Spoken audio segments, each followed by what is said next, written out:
Travels Football Talk, balik lagi bersama saya Sarah Fiba. Di episode kali ini kita akan ngebahas tentang Piala Asia 2024 di Qatar. Kira-kira peluang Indonesia gimana ya di Piala Asia 2024 ini. Nah, untuk menjawab itu bersama saya sudah hadir seperti biasa pengamat sepak bola nasional sekaligus pemimpin redaksi Forum Terkini News, Pak Kesit Handoyo. Chief, apa kabar? Salam olahraga. Salam olahraga, Cala. Kabar baik, Cala. Oke, Chief, kita kan tahu ya bahwa Indonesia ini bakal berlaga di Piala Asia 2024 gitu. Ada 11 grup totalnya, termasuk Indonesia nih. Tapi Indonesia ini lumayan beruntung gitu, Chief, karena satu grup cuma 3 gitu. Nah, kalau melihat peluang, ini kan satu privilege gitu ya, karena cuma bertiga nih. Iya. Kira-kira seperti apa, Chief, tentang peluang Indonesia di Piala Asia 2024? Iya, lebih spesifik lagi ya, Piala Asia Under 23 ya, atau U23 yang beberapa hari lagi akan dimulai, Ca. Pertandingan ini memang melibatkan 43 negara anggota Konfederasi Sepak Bola Asia atau AFC, dan itu terbagi seperti yang tadi Cala bilang ada 11 grup ya. Dan Indonesia berada di persaingan grup K dan hanya 3 nih. Ya, Indonesia, Turkmenistan, dan juga Cina Taipei. Ya. Indonesia akan bermain di Stadion Manahan Solo. Itu eventnya mulai tanggal 6 September sampai tanggal 12. Indonesia sendiri akan menghadapi Cina Taipei itu di tanggal 9, kemudian Turkmenistan tanggal 12. Ini sangat seru nih, Cak. Kenapa? Karena dalam sejarah pertandingan Under 23 ya di Piala Asia, Indonesia ini belum pernah lolos ke tingkat persaingan Asia ya. Walaupun Indonesia pernah menjadi juara Piala AFF U23 tahun 2019, kemudian terakhir kemarin kita hanya tampil sebagai runner-up di Rayong provinsi di Thailand setelah kita kalah lawan Vietnam ya di final.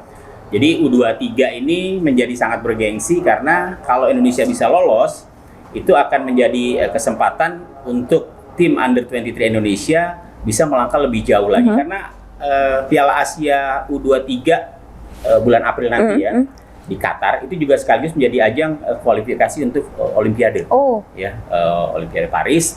Jadi kalau Indonesia bisa masuk di deretan 3 besar saja di Piala Asia U23 nanti, Indonesia otomatis akan lolos. Tapi perjuangannya masih berat. Fokus sekarang adalah bagaimana kita bisa lolos dari persaingan grup K. Kalau mau aman, ya harus juara grup. Karena kalau runner up, kita berarti harus bersaing dengan tim-tim besar, tim-tim lainnya yang menduduki posisi runner up dari 11 grup, dan itu hanya 4 ya, hanya 4 yang bisa meraih tiket sebagai tim terbaik di posisi runner up gitu ya. Sebelum ke kualifikasi gitu, Chief, kan dapat lumayan privilege ya, cuman 2 kali main berarti kan lawan Turkmenistan juga Cina Taipei gitu. Sebelum ke sana peluang dulu nih, Chief, peluang dari mereka dapat privilege dari 2 tim ini seperti apa sih? Iya, sebagai tuan rumah kita punya keuntungan. Punya keuntungan apa? Karena pasti kita akan mendapatkan support yang besar nih, dari para supporter Indonesia, supporter Merah Putih. Kemudian pertandingan pertama kita akan menghadapi Cina Taipei ya. Jadi menghadapi Cina Taipei di atas kertas, Indonesia akan bisa menangkan pertandingan ini, Cak. Memang lawan yang paling berat ya itu tadi Turkmenistan. Karena kalau kita lihat sejarah Turkmenistan itu di ajang Under 23 terakhir itu di Piala Asia tahun 2022, Turkmenistan itu lolos sampai ke perempat final. Yang mereka kalah bersaing dengan Australia. Ya. Jadi kalau kita bicara pengalaman, bicara jam terbang di persaingan Asia, memang Turkmenistan lebih bagus dibandingkan dengan Indonesia. Tapi itu tadi kita punya keuntungan karena kita bermain di kandang sendiri. Ya. Kemudian para pemain kita yang akan hadir di tim U23 ini juga sebenarnya pemain-pemain yang sangat mumpuni ya, selain pemain-pemain lokal Indonesia ya, lokal pride Indonesia, ada juga pemain-pemain naturalisasi yang akan hadir ya, seperti Elkan Bagot ya, yang berkiprah di Ipswich Town. Kemudian juga ada Rafael Struy, ada pemain lainnya seperti siapa namanya, Jenner ya, Ivar Jenner. Ini akan menjadi kekuatan tambahan bagi Indonesia. Pemain-pemain Indonesia asli lainnya ya pasti ada Ramadan Sananta, Iya. ada Rizky Ridho di belakang, kemudian ada Pratama Arhan yang bermain untuk Tokyo Verdy, kemudian juga ada Marcelino Ferdinand ya yang bermain untuk klub Denze di Belgia. Artinya dari sisi kekuatan, dari sisi skuad, Indonesia menurut saya ini sangat mumpuni, ya sangat mumpuni. Apalagi mereka punya modal sebagai juara di SEA Games ya Kamboja, kemudian di Piala AFF kemarin Indonesia juga bisa lolos sampai ke babak final setelah di pertandingan awal kita kalah lawan Malaysia ya, tuh. Betul. Ya. Jadi ada kesempatan, ada peluang pada saat kita tampil di kandang sendiri di kualifikasi grup A U23. Oke. Kira-kira timnas bakal all out atau enggak sih lawan keduanya nih? All out. Harus all out ya. Karena gini, seperti tadi saya bilang, ini peluang, ini kesempatan untuk Indonesia.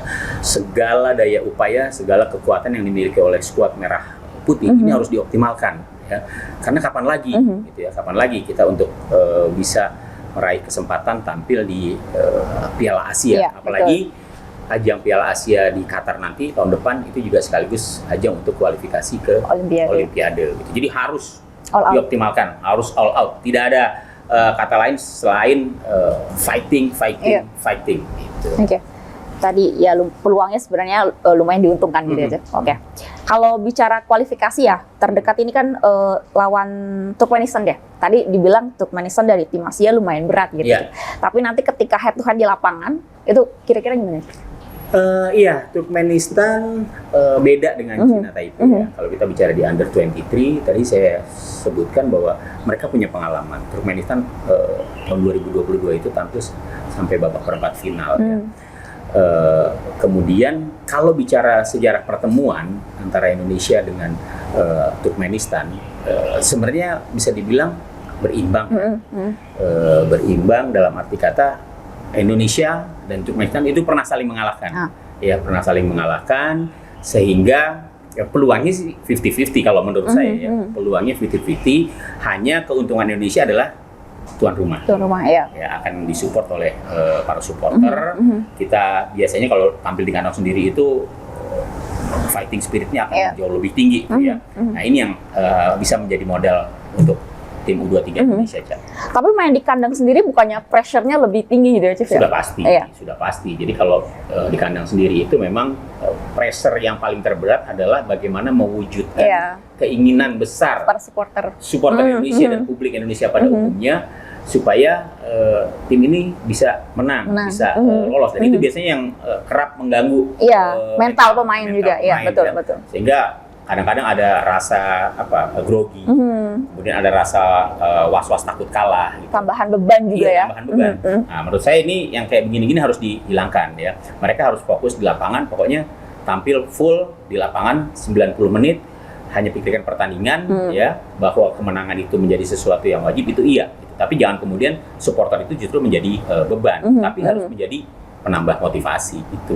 Kalau dari pemain Turkmenistan gitu, ada nggak sih yang kira-kira harus diwaspadai gitu sama timnas Indonesia? Sebenarnya kekuatan Turkmenistan tuh hampir sama dengan Indonesia ya kalau dari sisi materi pemainnya. Karena dalam waktu dekat juga Indonesia akan melakukan nih timnas senior ya. Ini juga akan melakukan friendly match FIFA Match Day di Surabaya di Stadion Gelora Bung Tomo ya. Dan ini akan menjadi test case juga sebenarnya, tapi kan beda eventnya. Kalau FIFA Match Day itu hanya dijadikan ajang untuk menaikkan peringkat, ya untuk meraih poin bagi Indonesia. Sementara Under 23 ya itu adalah babak kualifikasi yang hasilnya akan mengantarkan Indonesia ke ajang putaran final di Qatar. Banyak pemain Turkmenistan yang kekuatan di timnas seniornya juga bertumbuh pada tim Under 23. Ya, jadi hampir sama lah dengan Indonesia. Banyak juga pemain Indonesia yang juga menjadi tumpuan di timnas senior ya. Banyak juga bertumbuh pada pemain-pemain U23. Ya, jadi saya pikir kalau bicara soal skuadnya, para pemainnya ya hampir merata antara Indonesia dengan Turkmenistan. Berarti memang ya skema pemainnya kekuatannya nggak beda jauh gitu. Nggak beda jauh. Artinya peluang Indonesia juga lumayan besar gitu ya untuk menang juga. Walaupun dari sisi pengalaman memang Turkmenistan lebih bagus dibandingkan Indonesia ya. Tapi kalau kita sudah bicara di lapangan, saya pikir karena Indonesia juga tampil di kandang sendiri, itu tadi kans untuk bisa memenangkan pertandingan ini menghadapi Turkmenistan itu lebih bagus. Lebih bagus. Oke, itu tadi Turkmenistan. Kalau Cina Taipei gimana sih? Cina Taipei di atas kertas sih Indonesia akan bisa lah ya. Karena dari sejarah pertemuannya kita banyak menangnya dibandingkan dengan Cina Taipei. Walaupun pertemuan itu sudah berlangsung dari tahun 50, kita sudah pernah bertemu dengan Cina Taipei, gitu ya. Tapi kalau dari head to head-nya, dari hasil yang pernah dicapai, itu Indonesia lebih banyak menangnya dari Cina Taipei ya. Cina Taipei. Berarti secara tertulis kalau misalkan yang harus lebih diwaspadai ini Turkmenistan bikin daripada Cina Taipei. Karena Turkmenistan itu tim unggulan di grup K itu Turkmenistan tim unggulan ya. Mereka yang difavoritkan akan bisa tampil sebagai juara grup, gitu ya. Nah, keuntungannya Indonesia adalah karena pertandingan ini babak kualifikasi grup K dimainkan di Solo ya, di kandang Indonesia. Itu kelebihan yang dimiliki oleh Indonesia untuk bisa merebut tiket langsung ya dengan menempati juara grup. Oke. Kira-kira apa sih Chief catatan yang harus dilihat sama coach dari timnas gitu untuk dua pertandingan kualifikasi ini?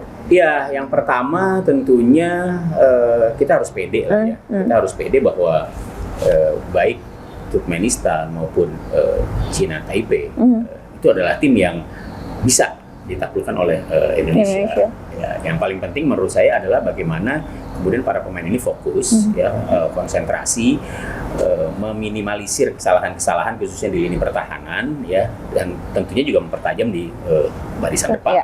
Ya. Saya pikir ini yang akan ikut menentukan ya, dengan konsentrasi, dengan fokus yang tinggi, kemudian juga ditambah dengan spirit bertanding yang kuat, yang besar. Ini juga bisa menjadi model bagi Indonesia. Untuk bisa melewati persaingan grup K ini dengan hasil seperti yang diharapkan masyarakat. Indonesia bisa meraih juara grup, minimal juara grup dulu ya. Iya. Oke.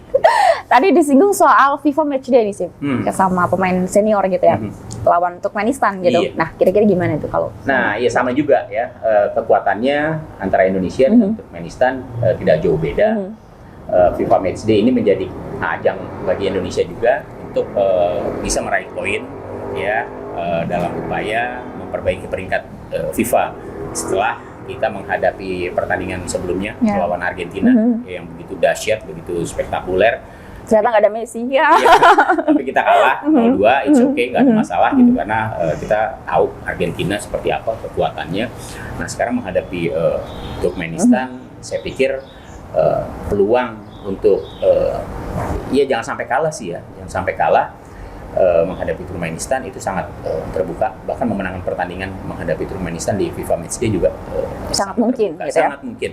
Karena apa? Indonesia berupaya untuk mengejar poin supaya peringkat kita bisa lebih bagus lagi. Oke. Gitu. Jadi secara garis besar catatannya baik FIFA Matchday ataupun kualifikasi pede ya Cip ya. Iya.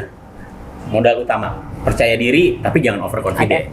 Ya, percaya diri itu wajib. Tapi jangan overconfidence, itu aja.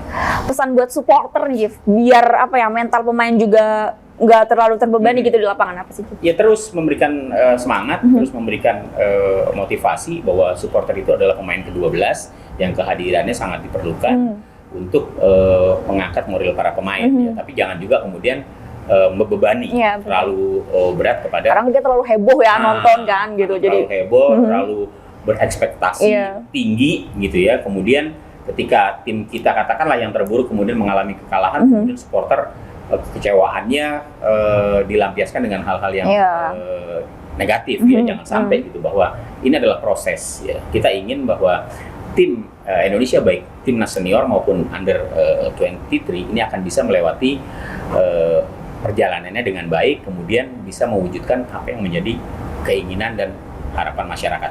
Menang lawan Turkmenistan di FIFA Matchday, lolos dari babak kualifikasi Piala Asia Under 23.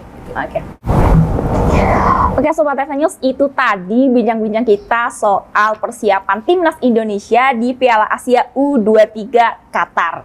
Nah, kira-kira banyak sekali catatan untuk timnas, juga untuk pelatih timnas sendiri gitu kan, bagaimana menghadapi Turkmenistan dan juga Cina Taipei. Jangan lupa terus saksikan Football Talk bersama saya Sarah Fiba dan juga Kesit di Handoyo. Oke. Salam olahraga. Gimana lagi ya tadi?